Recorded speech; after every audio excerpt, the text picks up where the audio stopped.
உணர்ந்து ஓதற்கு அறியவன் நிலவுலாவிய நீர்மலி வேணியன் அலகிற்சோதியன் அம்பலத்து ஆடுவன் மலர் சிலம்படி வாழ்த்தி வணங்குவான்.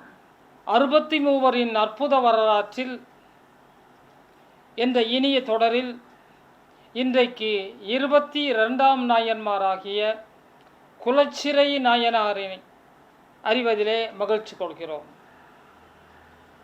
இவர் பாண்டிய நாட்டுக்கு சொந்தக்காரர். மணமேற்குடி என்பது இவரது ஊர். மணமேற்குடி ஒருவேளை மணலாக இருந்திருக்கலாம், அதுக்கு மேலே உங்கள் நகரத்தை உருவாக்கி இருக்கலாம். அந்த மணமேற்குடி என்று அந்த ஊருக்கு பெயர் வந்திருக்கலாம். புதுக்கோட்டை, இன்றைய புதுக்கோட்டைக்கு பக்கத்தில் இருக்குது இந்த மணமேற்குடி. இவர் பின்னாளில் நின்றசி நெடுமாறன் பாண்டிய அமைச்சர், பாண்டிய ராஜா. இவரது காலம் ஞானசம்பந்தரது பெரும் காலம். அந்த ஞானசம்பந்தர் அந்த நாட்டுக்கு சமணத்தை மாற்றி சைவத்தை நிலைபெறச் செய்த ஒரு நிலைக்கு உருவாக காரணமாக இருந்தவரே இந்த குலச்சிறை நாயனார் தான். ஏனென்றால் இவர் குலச்சிறை நாயனார் பாண்டிய நாட்டின் அமைச்சராக இருக்கிறார். மாணி என்பவர் அங்கு அமைச்சரது ராணியாக விளங்குபவர். மாணிங்கிறது தனி நாயன்மார். நின்றசி நெடுமாறனும் ஒரு நாயன்மார். யார்? ராஜாவும் ஒரு நாயன்மார், ராஜாவுடைய மனைவியும் ஒரு நாயன்மார், ராஜாவுடைய அமைச்சரும் ஒரு நாயன்மாருங்கிறது ஒரு எங்கேயுமே இல்லாத ஒரு செய்தியாக 3 பேர் ஒரே காலத்தில் ஒரு அரண்மனையில் ஒரு அரசாங்கத்தில் இருந்தாங்கங்கிறது ஒரு சிறப்பு. அதில் இந்த அமைச்சரும் மானியும் கலந்து ஆலோசனை செய்து தான் திருமுறைக்காட்டில் இருந்த ஞானசம்பந்த பெருமானை மதுரைக்கு வரவழைச்சாங்க, சமணத்தை ஒடுக்குவதற்காக, சமணத்தை ஓட வைப்பதற்காக. அப்படிப்பட்ட பெரும் செயலை செய்தவர் குலச்சிறையார். அவருக்கு ஏன் குலச்சிறைன்னு பேர் வந்ததுன்னு தெரியல. அவர் வாழ்ந்த குலமே இவருக்கு சிறையாக இருந்ததா? அவர் வாழ்ந்த சிவக்குலமே இவருக்கு சிறையாக இருந்ததா? இவர் சிவக்குலத்தில் வருபவர். சிவக்குலத்தை விட்டு இவர் அப்பார் செல்லவில்லை. சிறையில் அடைப்பவர்களை எப்படி சிறையை விட்டு வெளியே போக முடியாதோ அந்த சிவக்குலத்து சிறையிலே அடைபட்டு கிடந்ததால் இவருக்கு குலச்சிறையார் என்ற பெயர் வந்ததோ என்று கூட எண்ணி நான் வியப்பதுண்டு. இன்றைக்கு இந்த பெயர்களெல்லாம் நாட்டில் இல்லை. குலச்சிறை மாணி கிடையாது, எதுவுமே கிடையாது. மாணி, மங்கையர்க்கரசி கிடையாது. எந்த பேர்? மங்கையர்க்கரசின்னு 1-2 இடத்துல வைக்கிறாங்க. மாணிங்கிற பேர் மறந்தே போச்சு எல்லாருக்கும். குலச்சிறை பேர் கிடையவே கிடையாது. இதையெல்லாம் எண்ணி இந்த நேரத்தில் நம்ம அவஸ்தைப்பட வேணாம். பாண்டிய நாட்டிலே பிறந்தவர். இவர் என்ன பண்ணுவாராம், இன்றைய புதுக்கோட்டையின் அண்மை பழம்பதி மணமேற்குடி. இங்கு பிறந்த ஒரு பெரும் புகழின் அடியர் குலச்சிறையார். பின்னர் இவர் பாண்டிய நாட்டின் அமைச்சராகிறார். அடியார்கள் போற்றி அவர்களுக்கு அமுதளிக்கும் பணியில் பழகியவர் இவர். சுந்தரர் பெருமான், 4 ஒருவராகிய சுந்தரர் பெருமான் தனது பதிகத்திலே இவரை பெருநம்பி, பதிகம்னா இந்த திருத்தொண்ட தொகை, அதில் பெருநம்பி குலச்சிறைக்கும் அடியேன் என்பார். அது என்ன பெருநம்பி? நம்பினா ஆண்களில் அழகியவர் பெயர் நம்பி. சுந்தரமூர்த்தியே ஒரு அழகர், அவரே நம்பி. தம்பிரான் தோழர் நம்பி. நம்பி என்றால் ஆண்களில் அழகியவர் நம்பி என்றும், நங்கை என்றால் பெண்களில் அழகியவர் நங்கை என்றும் அழைப்பார்கள். அவர் இவரை பெரு நம்பி என்று அழைத்தார். சாதாரண நம்பி இல்லை, இவரை நம்பி நாடே இருந்தது. இவரை நம்பி மதுரை சைவமே இருந்தது. அதனால தான் இவரை பெரு நம்பி அப்படின்னு சொன்னாங்களான்னு தெரியல. இவரை நம்பி ஞானசம்பந்த பெருமான் வந்தார் மதுரைக்கு. அதனால் இவர் பெயர் பெரு நம்பியா? ரொம்ப அருமையான அமைப்பு அது. இந்த பெயர் பெரு நம்பி என்று இவரை தனது திருத்தொண்ட தொகையிலேயே இவருக்கு விருதிட்டு இவருக்கு அடையிட்டு அழைக்கின்றார் சுந்தரமூர்த்தி நாயனார். பெருநம்பி என அழைத்து தன் பதிகத்தில் இவருக்கு பெருமை செய்கிறார். அடியார் ஒருவரோ பலரோ நல்லவரோ அல்லவரோ இன்றோ அன்றி தினமோ மனமாற்றம் ஏதுமின்றி அவர்கள் பசி மாற்றும் பாங்கினர். மனசு மாறவே மாறாது. அடியார் பசி மாற்றுவதற்கு இவங்க மனசு மாறுமானா மாறவே மாறாது. பசி மாற்றும் பாங்கினர். சிவப்பொலிவில் திகழ்வோரை சிறப்பிக்கும் சிந்தையாளர். சிவப்பொலிவில் திகழ்வோரை சிறப்பிக்கும் சிந்தையாளர். மதுரை மாதேவி மானியா மங்கையர் கரசிக்கு மாபெரும் துணையாகி சம்பந்தரை மதுரைக்கு வரவழைத்தவர். திருஞான சம்பந்தரை மதுரைக்கு வரவழைத்தவர். கேடுமிகு சமணத்தை நாடு விட்டு அகற்றி சமணர்கள் கழுவேற காரியங்கள் புரிந்த கருத்துடை மதி அமைச்சர். அமைச்சர்னு சொன்னால் சரியில்லை, எந்த அமைச்சர்களுக்குமே இல்லாத மாதிரி இவருக்கு மதி இருந்தது. மதி அமைச்சர், புத்தி இருந்தது, புத்தி உள்ள அமைச்சர். புத்தி இருக்கும், ஆனால் கருத்து மாறுபாடாக இருக்கும். கருத்துடை மதி அமைச்சர். சைவம் இன்று வாழ்வதற்கு இவரது பணியும் ஓர் காரணமே. சைவம் இன்று வாழ்வதற்கு இவரது பணியும் ஓர் காரணமே. அதை புது கவிதையாக வாசிக்கிறேன். ஏன்னா இந்த கதையை சொல்லிட்டோம் ப்ரோஸில், உரைநடையில். அதை புது கவிதையாக வாசிக்கும் போது அந்த கவிதையை அனுபவித்து வாசிக்கணும், அனுபவித்து கேட்கணும், அனுபவித்து படிக்கணும். அப்போ தான் தமிழுக்கும் சிறப்பு, நமக்கும் சிறப்பு. தமிழை அனுபவிச்சோன்னு வச்சுக்கோங்க, உங்கள்கிட்ட நோய் அண்டாது. உடம்பு ஆரோக்கியமாக இருக்கும், மனசு ஆரோக்கியமாக இருக்கும், பொருள் வந்து சேரும். சத்தியமாக சொல்கிறேன், இது எனது அனுபவம். பண்டு புகழ்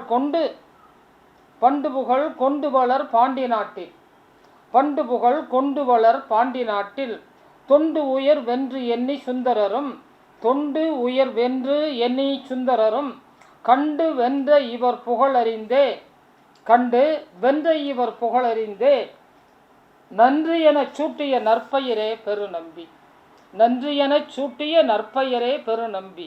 பண்டு புகழ் கொண்டு வளர் பாண்டி நாட்டில் தொண்டு உயர் வென்று எண்ணி சுந்தரரும் கண்டு வென்ற இவர் புகழறிந்தே நன்று எனச் சூட்டிய நற்பெயரே பெருநம்பி. கரும்பு நெல் கமுகு நிறை கழனியிலே, கழனின்னா யாருக்கும் புரியாது, வயல். கரும்பு நெல் கமுகு, கமுகுனா பாக்கு மரம். கரும்பு நெல் கமுகு நிறை கழனியிலே விரும்பி விளை மனமேற்குடி ஊரில். இந்த பயிர்களெல்லாம் விரும்பி வளருதான். அங்கே கரும்பு இங்கே வளரணும்னு ஆசைப்பட்டு அது வளருதான். விரும்பி விளை மனமேற்குடி ஊரில் வரும் புகழ் நாடா வன்மை குலைச்சிறையும், வரும் புகழ் நாடா வன்மை குலைச்சிறை. இதனாலதான் நமக்கு புகழ் வரும்னு நினைச்சு அவர் எதையும் செய்யலை. வரும் புகழ் நாடா வன்மை குலைச்சிறை. வன்மைனா அது ஒரு வலிமை. நமக்கு புகழ் வேண்டாம், புண்ணியம் வேண்டாம் அப்படிங்கிறத ஒரு வலிமை. புகழுக்காகவும் புண்ணியத்துக்காகவும் வேலை செய்கிறது வலிமை கிடையாது, அது பலமின்மை. அப்படிப்பட்ட வன்மை, எனக்கு புகழ் வேண்டாயா, இதனாலலாம் ஒரு புகழ் வந்துட போதா அப்படின்னு நினைக்கிறார். வரும் புகழ் நாடா வன்மை குலைச்சிறையும் அரும்பு வீடுரு ஆசையில், அரும்பு வீடுரு ஆசை. மனசில் ஒரு ஓரத்தில் நமக்கு வீடு கிடைக்கணும், நல்லது நடக்கணும் அப்படிங்கிற ஆசையில் அடியர் பற்றில் தன்னில் வரும் அடியர் குலம் அனைவருக்கும் மண்ணில் அவர் நல்லவரோ அல்லவரோ, மண்ணில் அவர் நல்லவரோ அல்லவரோ, அல்லவரோனா நல்லவர் இல்லைன்னு அர்த்தம். எண்ணில் இது நன்றென்று என்றே வரவேற்று, அதெல்லாம் நினச்சி பார்க்காதலாம், அந்த மாதிரிலாம் நினச்சி பார்க்காது. நல்லவனா கெட்டவனான்னு பார்க்காத, அடியர் வேஷத்தில் வந்தான்னா அவனுக்கு அமுதளி. எண்ணில் இது நன்றென்று என்றே வரவேற்று பண்ணில் விளை சுகமென. ஒரு பாட்டை கேட்டால் எவ்வளோ சுகமாக இருக்குது, எவ்வளோ மனசு எவ்வளோ அமைதி பெறுகிறது. பண்ணில் விளை சுகமென பதம் போற்றி வாழ்வார். இறைவனது திருவடியை நினைத்தா இசை கேட்ட சுகம் போல மகிழ்வாராம். தன்னை எண்டும் அன்பர்குலாம் தாங்கி முனைந்தே திருநீர் கண்டிகை மெய்கண்டு மனைக்களைத்தே மனமு வந்து அமுதளித்து நினைத்தே நித்தமும் இது செய்யும் நீள் தொண்டர், நினைத்தே நித்தமும் இது செய்யும் நீள் தொண்டர். அன்றாடம் அடியர் போற்றும் அருட்பணியில், அன்றாடம் அடியர் போற்றும் அருட்பணியில் நன்றாய் திளைத்து நாடியவர் ஒருவரோ பலரோ கன்றாதே அன்புடன் தருவிருந்து கன்றாதே, நான் மனசு கன்றதே இல்லை. இத்தனை பேர் வந்துட்டானையா, 10 பேருக்கு தானே படைச்சோம், 15 பேர் வந்திருக்கிறானா, எங்கே போடுறது அப்படின்னு மனம் கன்ற மாட்டாராம், மனம் குன்ற மாட்டாராம். கன்றாதே அன்புடன் தருவிருந்து அலைவின்றி கன்று என அடியர் காக்கும் கோமகனை குலச்சிறையார். கன்று, தாய்ப்பசு மேலே கன்று எவ்வளவு அன்பாக இருக்குமோ, அந்த மரியை முட்டி முட்டி எப்படி குடிக்குமோ அப்படி கன்றாவின் ஆசையென, கன்றாவின் அன்பு என அடியர் மீது இவர் அன்பு கொண்டாராம். பாண்டிமாதேவி பட்டத்து மாணி மங்கையர்க்கரசி மனமறிந்து வேண்டி பணியாற்றி வேண்டாம் சமணமென, அந்த அம்மாள்கிட்ட வேண்டி மனசார பணியாற்றுறாங்களாம் அமைச்சரா. யார்கிட்ட? மங்கையர்க்கரசியார்கிட்ட. வேண்டாம் சமணமென தூண்டி நின்று தூய சைவ நெறி துலங்க தொண்டில் தமையிழந்த வல்லவராய் நிற்பார். தொண்டில் தமை இழந்தார், தன்னை பூராமே தொண்டுக்கே கொடுத்துட்டார். தொண்டில் தமை இழந்த வல்லவராய் நினைப்பார். கேடுமாற, இந்த பாட்டை கேளுங்க. கேடுமாற நாடு வாழ பீடு சைவ பெருமை பெற, கேடுமாற நாடு வாழ பீடு சைவ பெருமை பெற, பாடுபட்டு வகையாக பீடை மதம் சமணமென ஓடுமவர் கழுவேற காடுடையன் கலல் காத்து, பாடுபட்டு பண்பில் உயர் மாடு புகழ் மதிமை அமைச்சர். மாடுன்னா செல்வம் மிகுந்தன்னு அர்த்தம். மாடு புகழ் மதியமைச்சர். கேடுமாற நாடு வாழ பீடு செய்வ பெருமை பெற, பாடுபட்டு வகையாக பீடை மதம் சமணமென ஓடும் அவர் கழுவேற காடுடையன் கழல் காத்து, காடுடையன சிவபெருமான், பாடுபடு பண்பில் உயர் மாடு புகழ் மதியமைச்சர். குலச்சிறை குவலயத்தில் ஓர், குலச்சிறை குவலயத்தில் குலச்சிறை குவலயத்தில் நாம் காணும் ஓர் குணக்குன்று. குவலயம்னா உலகம், குணக்குன்று. பலம் என சிற்றம்பலம் என்னும் பக்தர், பலம் என சிற்றம்பலம் என்னும் பக்தர். தலம் மதுரை தலைவன் தாழ் தாளும் தூமணி. தலம் மதுரை தலைவன் தாழ், தலம் எனது மதுரை, மதுரையில் சிவபெருமான் வாழ்கின்ற தலத்தையே தனது தாழ் தாளும் தூமணியாக வாழ்ந்தார். இவருடைய திருவடி, அவரது திருவடியை தாழுகின்ற தூமணியாக வாழ்ந்தவர் குலச்சிறை. மலமறுத்த இவர் எண்ணி மெய்யறிவோம். மலம் அறுத்த இவர் எண்ணி நாம் என்ன பண்ணுறோங்கிறத அறிவோம், மெய் அறிவோம், உண்மையை அறிவோம். மலம் அறுத்த இவர் எண்ணி நம்மை அறிவோம், நம் மெய்யை அறிவோம், மெய்யாகிய உண்மையை அறிவோம் என்று சொல்லி இன்றைய நாயன்மாராகிய குலச்சிறையார் பெரும் மதிப்பு வாய்ந்த ஒரு பெருமகன். 63 அற்புத வரலாறு என்ற இந்த இனிய தொடரில் இன்றைக்கு நாம் பேசவிருப்பது காரைக்கால் அம்மையார் என்பாரின் புனித காவியம். இவரது பெயர் திருத்தொண்டத் தொகையிலே பேயர் என்று குறிப்பிடப்பட்டிருக்கும்.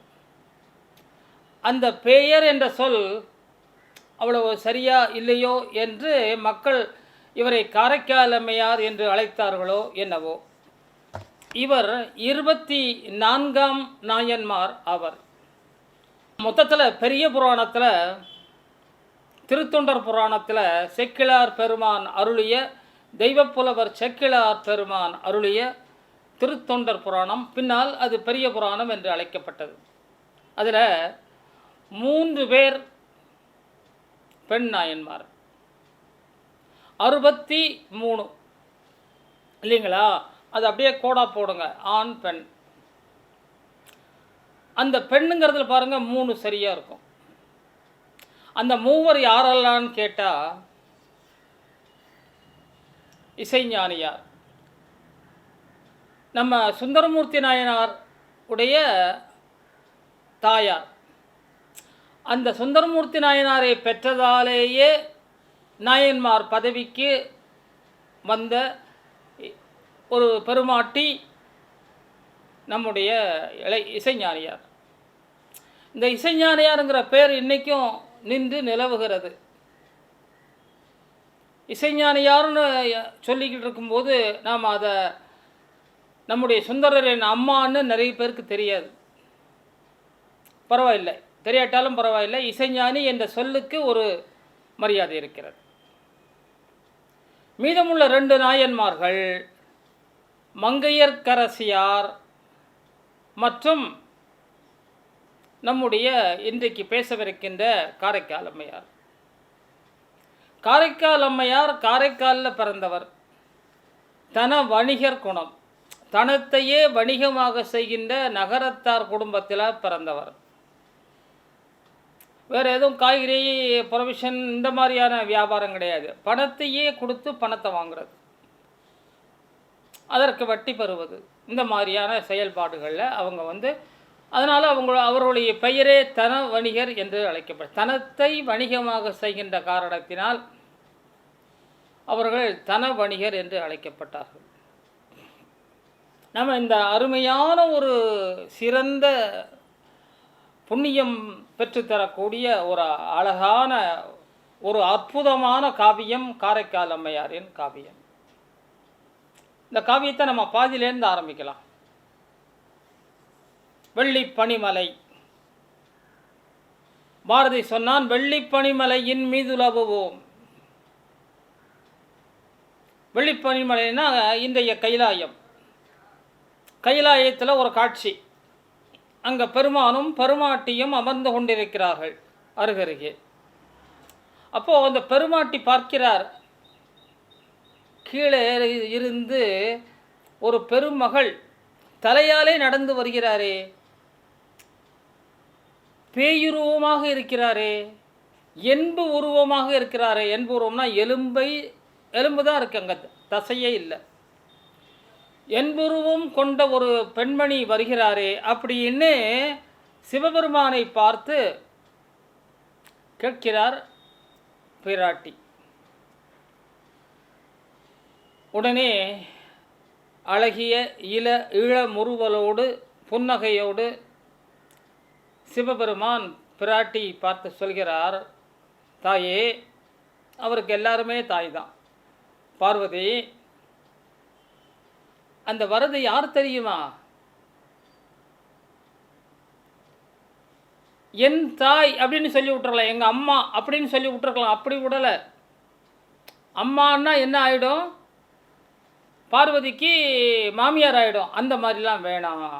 அப்புறம் கைலாயம் கூட பிரச்சனைக்கு நடுவில் வந்துடுங்கிறதுனால என்ன, ரொம்ப அருமையான ஒரு அறிவாளி. நமக்கெல்லாம் அறிவை தந்தவன் தானே சிவபெருமான். அவருக்கு அறிவுக்கு என்ன பஞ்சம்? அந்த வராங்களே அவங்க யார் தெரியுமா? நம்மை பேணும் தாய்னாங்க.